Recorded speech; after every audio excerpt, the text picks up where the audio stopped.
Hello. Welcome to the show. Well, yeah, I killed him.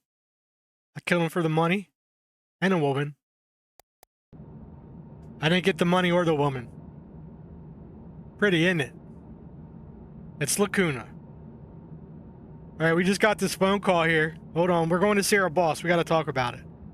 Mr. Conrad, this is Felicia, the bartender from Sakura Hotel. Okay, we know her. We did her a solid, so hopefully she's doing us one back.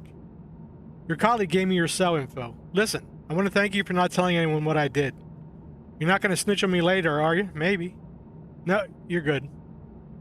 I don't think you knew what you were doing. I didn't know, I promise. Thank you.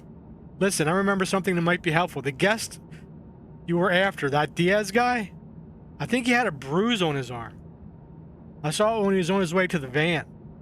His instrument fell down, he rushed to pick it up, and he suddenly put his hand on his head.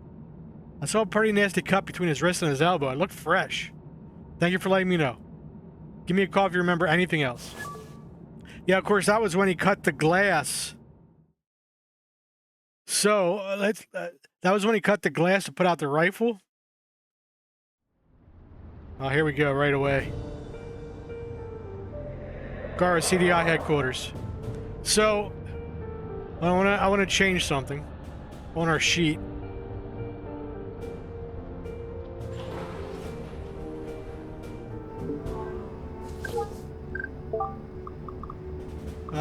Banny's murder. He did have a viola case. He may or may not still be carrying that though. But he's still gonna have that damn cut arm. Guarantee it. Okay, so our boss, we gotta have an uncomfortable conversation with him. He's been seeing escorts on the side. No one's here to judge. But he got tricked by one of them into giving up secret data. Secret classification.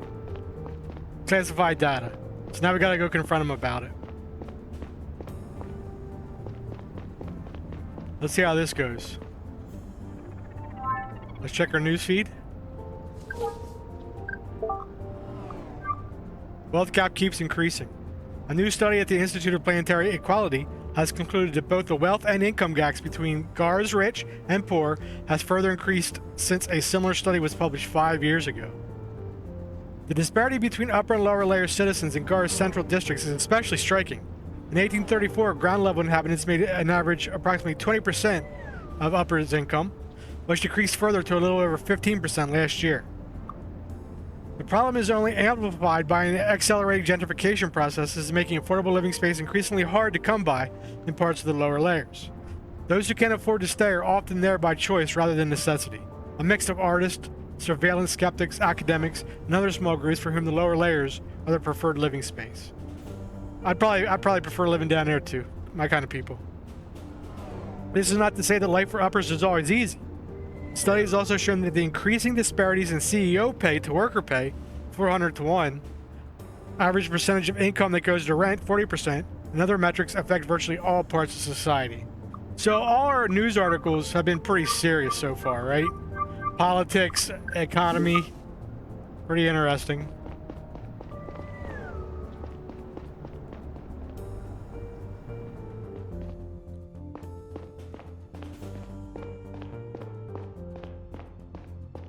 No one here wants to talk to us? Okay, we'll go see the chief. Basement interrogation. Chief, 4th floor. And you guys got nothing to say? Morning, Conrad. We're not gonna take the elevator. We're gonna... Oh, hey, there's Sato. Hey, Neil. Hey, Sato. It's good to see you. This case really has me on edge. Yeah. Me too. The chief wanted me to tell you that you were invited to... that we invited 2 special guests. They're waiting for you in the conference room upstairs. Who? Why? Oh, pardon me. The CEOs of Millex and Dyson Enterprises. They had dinner with Banny right before he was shot. Millex and Dyson, as in probably the biggest mining companies in the world. Honestly, probably don't even need to say mining for that to be accurate. Holy shit. Wish someone had told me earlier. I'm not exactly prepared for this. Sorry, I just got word from the chief. Reminds me, he also wants to talk to you after you question them. Alright, thanks for letting me know. Talk to the CEOs.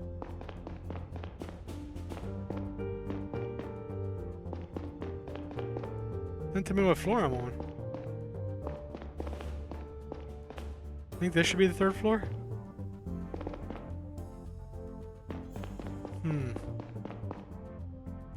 Up there, it's giving me a big arrow because I'm a dummy. I wish I had that in real life. I guess maybe if I got augmented reality.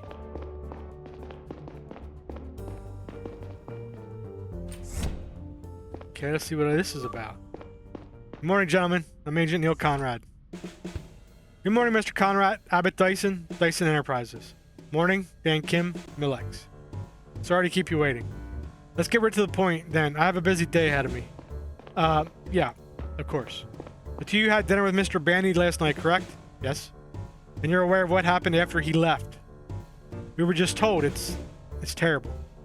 It's a tragedy. Our upcoming negotiations with Bandy are of utmost importance to our relationship with Drovia. Not that you had any real interest in negotiating. What are you implying? I'm not implying anything. I'm just saying very clearly that you only stand to gain from this tragedy. With Banny dead, any real hope for Drovian independence goes out the window. Which means we maintain the status quo, where you already have all you want. It's preposterous. Was I or was I not at the negotiating table? If everything had been hunky-dory, I've stayed on Milan. That doesn't change the fact that we're the only ones who will suffer from this once again will be the Drovian people. Ah, come on. As if you give a damn about the Drovian people. The only aspect of Drovian independence you care about is your prospect of selling Tillium to whoever you want. Okay, your competitors. This is a difficult situation. I get it. I'm most interested in last night. Let me think. Did he seem paranoid? Maybe on edge?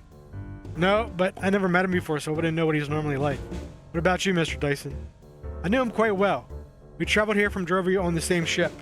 He behaved normally last night, I would say. I see. Let me think. If you don't mind me asking, why were you at dinner with him in the first place? The mining business is an important pillar of the system-wide economy. We talk to politicians sometimes. So it was a lobbying thing? And was it just the 3 of you? Just the 3 of us on our staff. I wouldn't say lobbying necessarily, really more a social event. Of course, you sometimes talk business at those. I imagine you do. So, were there important business things to talk about? We mostly save those for the trade summit, which I suppose will be cut short now without its protagonist. I see. Let me think. Did he have any enemies? I assume he had a lot. Anyone who stands to gain from maintaining the status quo, I suppose. Oh yeah, or maybe anyone who is happy that all Drovia will really... Anyone that's happy that Drovia will be really riled up over this? There was no real chance they wouldn't have gotten their independence from these negotiations anyway. But maybe now they'll revolt and just take it. Ever thought about that? I don't think much about conspiracy theories. No. Nobody concrete? Maybe someone disgruntled or someone who overtly threatened him? No? But to be fair, veiled threats are much more common in politics anyway. Any veiled threats then? None that I'm aware of. Me either. I see. Alright, thank you for your time. Could you give me your cell contacts? I might need to get back in touch with you if I have more questions. Why not? Of course, there you go.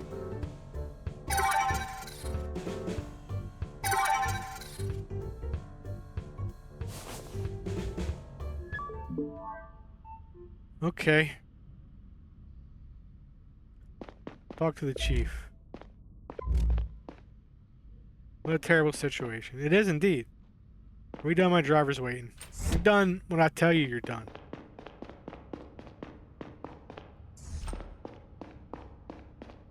Oh, I can't go up that way.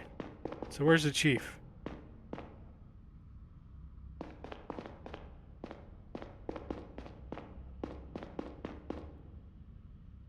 Might be upstairs there.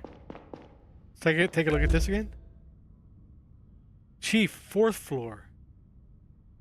Interrogation was above. So, I mean, well, it doesn't look like I can get up to the 4th floor.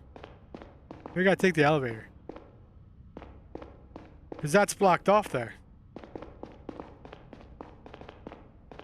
go try the elevator. We get out of the way, bozo? Yeah, I'm trying to go talk to the chief. Son of a bitch. Oh, fourth floor conference. So yeah, he's one down. See, I need my floating arrows. No, don't go there. Go over this way.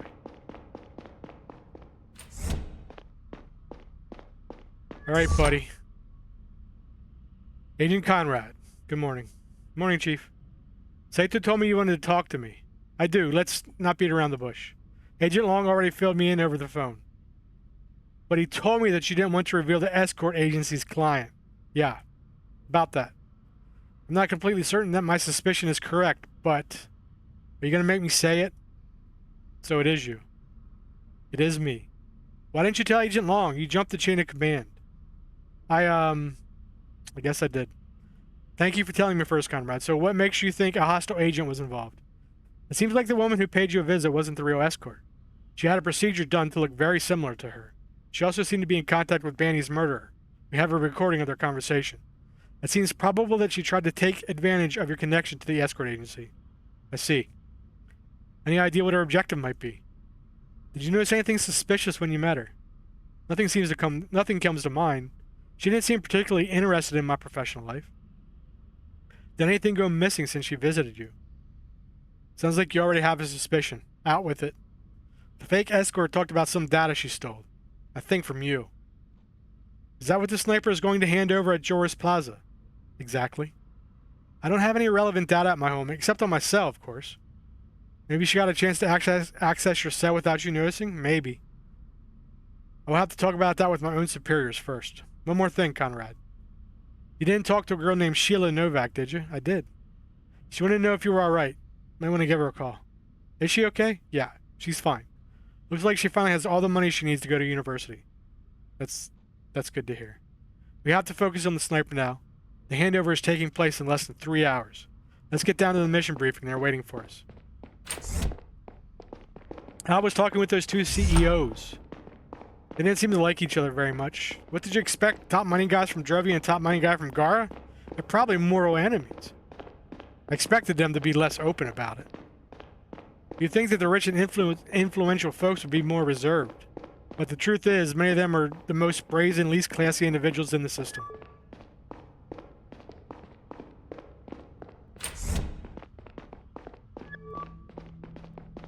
Now that we're complete, let's recap what we found out so far. Do it, Gary. Walk us through it, buddy. Our suspect goes by Diaz, but his real name seems to be Boyd. He is still at large. He shot Banny around 1:39 this morning from the top floor of the Sakura Hotel. Shortly after, he was picked up by an unknown accomplice who dropped him off at the lower layers. That's when he switched to a stolen boat and a second getaway vehicle. He docked it at Matuna Harbor, where his ID was picked up nearby a train station. He then paid a woman called Zora a visit. She seemed to be involved in another scheme that might be linked to our case. Earlier this week, she attacked and tied up an escort girl named Leela Clark to temporarily assume her identity. She went to see an important client in her stead and stole data from him. The sniper convinced her to give him the stick containing that data. He will pass it on to an unknown third party at Joris Plaza at 8:30. Our plan is to intervene and catch the sniper and his associates red-handed. We are going to place plainclothes agents in the cafes and snipers on the rooftops. The operation will be overseen by Agent Kumar, head of the response team. Conrad and I will be watching from the sidelines, ready to go in if needed. Joris Plaza is a proper place with lots of breakfast joints. It will be swarming with people. We have to be very careful not to endanger any civilians. Questions? How will we identify the sniper? Conrad's been collecting data on what he looks like. We have to rely on that. Do we have any details on the woman the sniper visited? Not really. She was surprised to see her perp. It seemed like the meeting wasn't part of the original plan. We're not sure if he lied to her to get the stick. If so, it's possible he's not planning on taking it to the handover at all. Alright, Conrad, go ahead and submit the sheet on what the sniper really looks like. Take your time and go over all the logs and evidence again. We only have one chance to get this right. I'm pretty confident. He's bald, he's shaved, and he's a cut arm. I got the sheet from Conrad. Forwarding it to Agent Kumar now. Let's get ready. How long have I been playing? Only 15 minutes. I guess we got to keep going.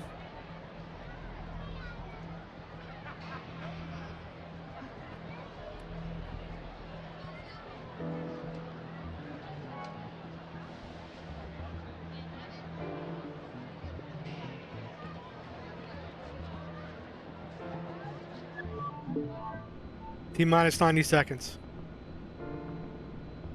Damn, it's more crowded out there than I'd expected. I don't think our snipers will get a clear shot. Let's hope we don't need them. Did I ever tell you a story about how I joined the CDI? Possible target from entrance seating out the fountain, still alone.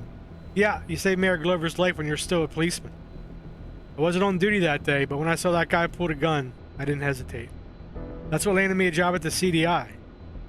Possible target walked up to a woman and child. Why is Gary talking to me?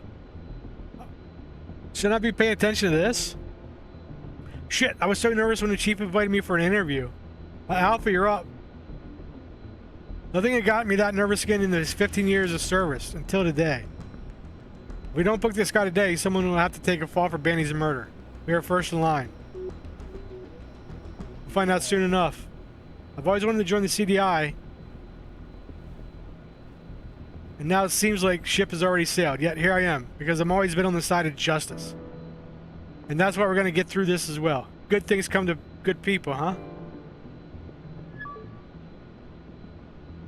Let's focus. Yeah, I've been trying to focus.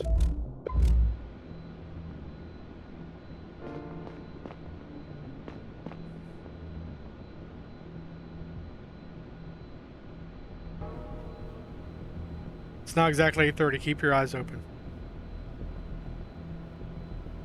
No exact matches the target description yet. Maybe he shows up late. Did I get it wrong? There's no way I got it wrong. Person at entrance speed looks like a very close match. Copy. Unit Beta. Go after him. He's headed towards the fountain. Can I get an audio feed?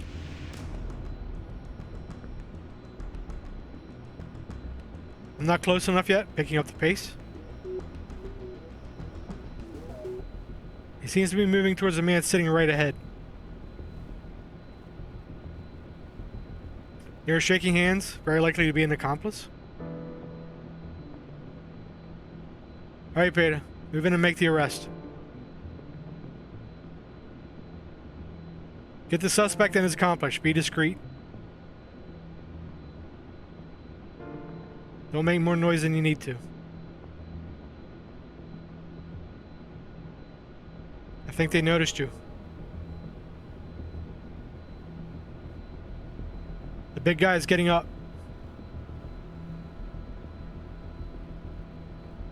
You spooked him. Get a move on. The other guy is standing up, reaching into his pocket. Watch out! Gun! Oh shit.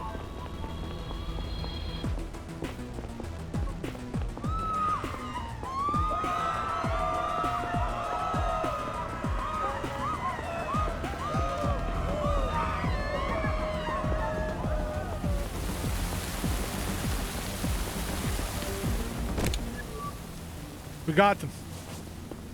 I was gonna make the arrest when the big guy jumped out of his chair. I started to make a run for it, and the other one pulled a gun on me. Luckily, I was already close enough to grab it. I think nobody got hurt. Excellent work. Did any other people running away strike you as suspicious? No, everybody only started moving when the gun discharged. Good. Let's bring them in and see what they have to say. See, Conrad? Good things come to good people. Okay, we're gonna go ahead and stop it there. It's a little bit short. I just gotta complete the first act. We might have to sit. We'll sit through this little introduction thing here.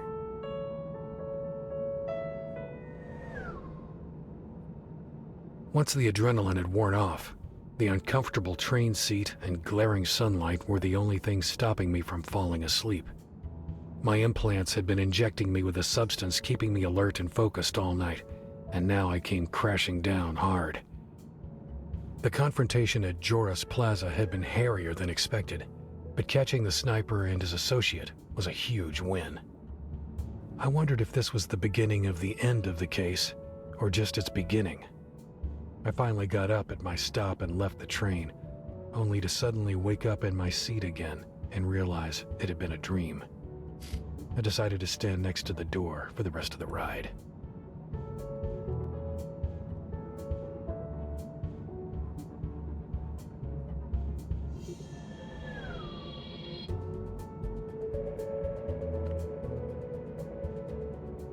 Fading out.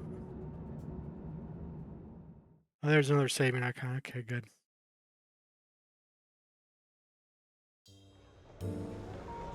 A cool breeze cut into the train cart and through the haze of fatigue when the doors opened. I considered visiting Kat, suddenly feeling an urge to inhale the woody, slightly dusty air in our old apartment. Kat had filled it with what she affectionately called real things. She loved leather, cloth, paper, and plants, and hated the clean metallic surfaces at my apartment. Sometimes I did too. Yeah, I'm recording this on a Tuesday. I don't have a lot of time tonight. That's why I picked this one. So I could just play like a chapter or something and get something up for later in the week. So we'll call it there. I really like this game. I like the vibe of it, but I wish there was more puzzles. Like, in this episode, there was like no puzzles. It was all conversations. They're good conversations. They're fun conversations. I'm enjoying the story, the plot, the background, the world they built. But I'm a doer. I want to do stuff, right? The few puzzles we've had so far, I've liked every one of them. They've all been simple. They've been like simple logical deduction. So I'm hoping that picks up a little bit. Maybe they get a little more challenging. I don't mind a narrative game once in a while, a narrative focused game. But look, I want to do stuff. I want to solve crimes. I want to solve puzzles. So when we get back to this one next time, hopefully that picks up. And can you do me a favor? Keep the martinis dry. I'll be back.